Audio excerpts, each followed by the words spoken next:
कि पंजाब में कहीं ना कहीं भारतीय जनता पार्टी इस कोशिश में जुटी हुई है कि किसी तरीके से यहां पर भी लोकसभा की जो 13 सीटें हैं उस पर कब्जा किया जा सके और उसे जीता जा सके। और इस वक्त मेरे साथ पंजाब बीजेपी के महासचिव भी है, क्योंकि बैठकों का दौर पंजाब में लगातार जारी है। आज भी बैठकें यहां पर होनी है। पंजाब बीजेपी के महासचिव अनिल सरीन जी हैं, इनसे ही देखिए हम जानने की कोशिश करेंगे कि आखिरकार उस बैठक में क्या रहने वाला है।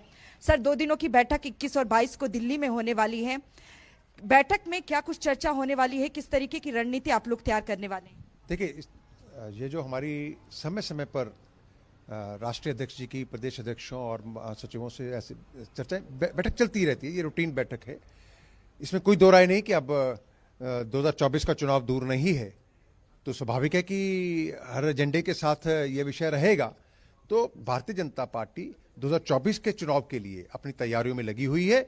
हम अभी पंजाब में भी लगे हुए हैं। आज हमारी यहाँ पर प्रदेश की बैठक भी है। हमने आज सभी प्रदेश के पदाधिकारियों को और जो हमारे प्रभारी हैं, जिलों के प्रभारी हैं और सह प्रभारी हैं, उनकी एक बैठक बुलाई है और शाम को प्रमुख लोगों की एक बैठक बुलाई है। कल भी हमारी सारा दिन बैठक चली है। तो स्वाभाविक है कि हम 2024 की तैयारी में पूरी तरह से जुटे हुए हैं। सर, ये माना जाए क्योंकि विकसित भारत संकल्प यात्रा जिस तरीके से चलाई जा रही है, जहां बीजेपी की सरकार नहीं है वहां पर भी, तो ऐसे में क्या इसको लेकर भी फीडबैक लिया जाएगा कि किस तरीके से यात्रा चल रही है? देखिए, विकसित भारत संकल्प यात्रा से हम लोगों तक जो लाभ, भारतीय जनता पार्टी की नीतियां हैं, जो हमारी स्कीम्स हैं लोगों के वेलफेयर के लिए, उनको लोगों तक पहुंचाने का काम कर रहे हैं। जो लाभार्थी हैं उन तक वो लाभ पहुंचा, नहीं पहुंचा तो वहाँ उनको पहुंचाना, लोगों को ये बताना कि हमने क्या क्या स्कीम्स उनके वेलफेयर के लिए लाई हैं। ये सब जो है हमारी संकल्प यात्रा के माध्यम से हम लोगों तक पहुंच रहे हैं। हमारे कार्यकर्ता भी उसमें लगे हुए हैं, सरकार अपने स्तर पर लगी हुई है। तो हमारा जो विषय, जो हमारा हमेशा रहा है कि समाज की अंतिम पंक्ति पर जो व्यक्ति बैठा है उसको जो लाभ मिलना चाहिए वो हमें पहुंचाना होगा। पंजाब में एक विशेष परिस्थितियां हैं, क्योंकि यहाँ की जो आम आदमी पार्टी की सरकार है उसकी ये कोशिश है कि इसको किसी तरह से जनता तक, जो केंद्र सरकार की सुविधाएं हैं, जो स्कीमें हैं, उनका लाभ जो है आम जनता तक ना पहुंच पाए। तो उसके लिए वो अपना कोई ना कुछ अड़चने डालते हैं। लेकिन सर, आरोप आप लोगों पर यह भी लग रहा है कि केंद्र सरकार फंड रोक रही है, इसलिए पंजाब का विकास नहीं हो पा रहा है।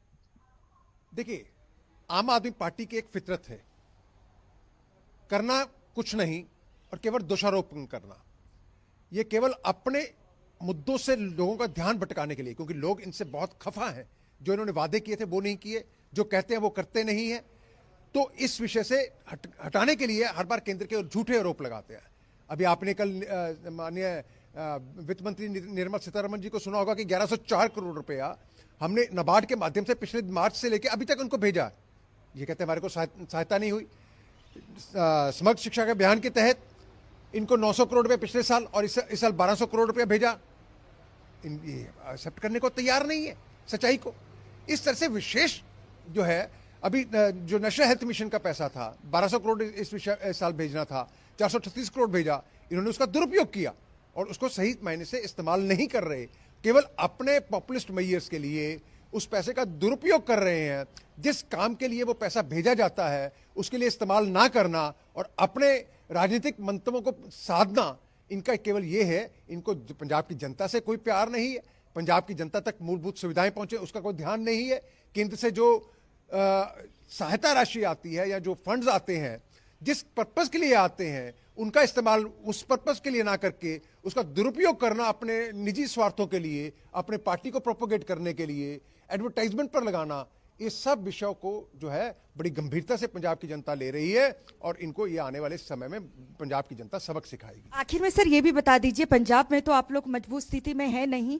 2 सीटें 2019 में जो लोकसभा की आई भी थी, 1 सीट में गुरदासपुर से आपके सांसद सनी देओल से नाराज चल रहे हैं लोग और जगह जगह उनके गुमशुदगी के जो पोस्टर हैं वो भी लग चुके हैं। देखिए, 2024 के चुनाव भारतीय जनता पार्टी पंजाब की 13 सीटें अपने बूते पर लड़ने जा रही है और हमारी ग्राउंड के ऊपर पूरी तैयारी हो चुकी है। हमारी बूथ रचना, आप जानते हैं कि भारतीय जनता पार्टी एक संगठनात्मक पार्टी है जिसका ग्राउंड लेवल तक कार्यकर्ता संगठित रूप से काम करता है।